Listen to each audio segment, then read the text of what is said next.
This video tutorial will introduce you to Bill of Materials groups. A Bill of Materials, or BOM, is a list of parts that are associated with or make up an asset. Creating Bill of Materials groups in the CMMS is useful for similar or identical assets. Instead of creating the same parts list multiple times, you can create a Bill of Materials group once and quickly add to each asset as needed. The quickest and easiest way to explain Bill of Materials groups is with an example. To get started, navigate to Supplies and Bill of Materials groups.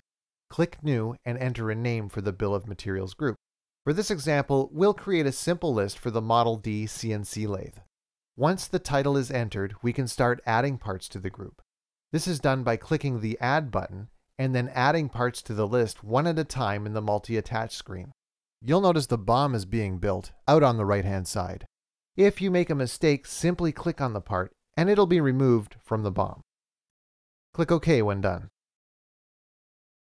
You can add the quantities for each part used in the system if needed. Every CNC lathe has 3 of these.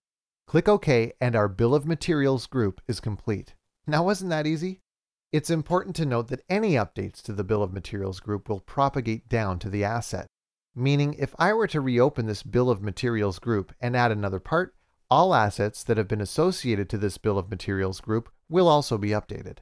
Now let's see how to use Bill of Materials groups. To link a Bill of Materials group to an asset, I need to locate the asset in the hierarchy. Let's find the CNC lathe.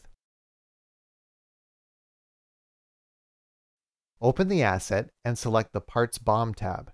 Click the larger Add icon to add the new Bill of Materials group. Click Save and it's added. Now let's see how useful Bill of Materials groups can be when processing work orders. Let's create a new work order on the CNC lathe. When we navigate to the Parts tab and add a part, any parts associated with the Bill of Materials group appears highlighted in green at the top.